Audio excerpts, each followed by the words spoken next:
verse 10. The fears of the Lord is the beginning of wisdom. To our commencement speaker, Attorney Lily Milia, Director, Commission on Higher Education, International Affairs Service. To our Marinduque State University First President,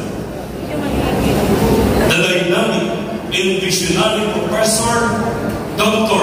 Diosdado Soduel. Alam natin na maraming pagsubok at problema kayong makakaharap.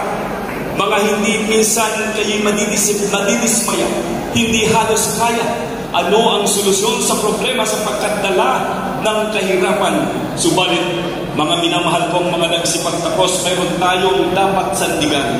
At huwag ninyong kalimutan, maliban sa inyong mga magulang at sa inyong mga kaibigan, magtiwala kayo ay sa Diyos. Sa Diyos na lumikha, at anuman ang inyong pangangailangan, sa Kanya tayo tatawag sapagkat siyang nakakaalam. At ito'y ipinakako ng Panginoong Jesucristo, kaya huwag kayong mabahala. Alam ko, nang ilan sa inyo ngayon nag-iisip saan kami tutungo, saan kami maghahanap ng trabaho, ngayon kami tapos na.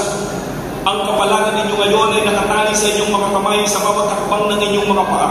Subalit ay magtiwala ay si Diyos na lumikha sapagkat ang kanyang pangako sa aklat ng Juan, Kabanata 15, talata 7 ay ganito.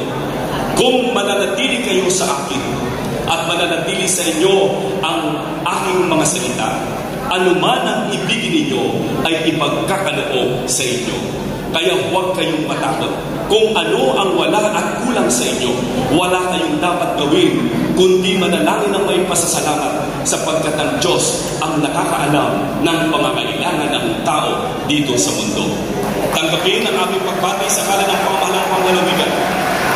Kami saludo sa inyo, sapagkat ito ay simula ng inyong malaking responsibilidad at pakikialam at pakikisangkot sa lipunang inyong ginagalawan upang kayo'y maging bahagi ng tuloy-tuloy na pagdulad ng ating lalawigan na ating sinimulan na kayo ngayon ay magiging bahagi sapagkat ang kaalaman ng isinalin ng inyong mga profesor at mga guro sa inyong mga muspos na kaisipan. Ngayon ay nasa inyo na at yan ay inyong pagyayamanin at inyong ibabahagi upang makatulong kayo at magiging kayong inspirasyon ng ating mga susunod na henerasyon. Kaya sa inyong lahat, isang maligayang pagbati sa mga magulang at sa lahat ng nagsisipagtapos. Lagi nating tandaan ang tagumpay ay laging nakasalalay hindi lamang kung ano ang iyong naabot, kundi ano ang iyong ginawa. At huwag nating kalimutan ang palaala ng ating bayaning si Dr. Rizal na natimbag sa kanyang aklat ng El Filibusterismo ay ganito. Mamamatay akong di masisilayan ang silahis ng lubang liwaway. Kayong mababanaan ng sikat ng araw mula sa lakang silangan ay salubungin ito at ipagmalaki.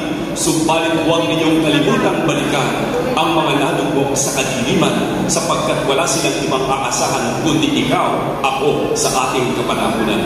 Kaya umaasa kami, ang Marinduque State University umaasa, ang ating mga magulang at ang ating mga guro at ang pamahalang panglalawigan ng Marinduque kayo'y aming makakatulong at makakatuwang para sa patuloy na pangarap na ang Marinduque magiging first class at ang Marinduque ay kikilalanin at respetuhin bilang isang mamamayang may karunungan, respeto, pagkilala at makadiyos at makakalikasan.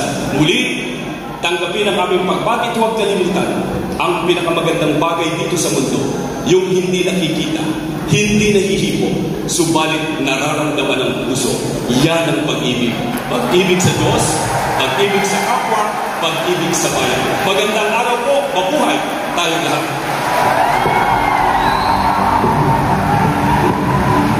Amin pong malubot na pasasalamat sa iyong hindi maarap na mensahe, kagalang-galang Juan R. Fernandez, at sa iyong pagdalo sa aming napakahalagang pagtitipon.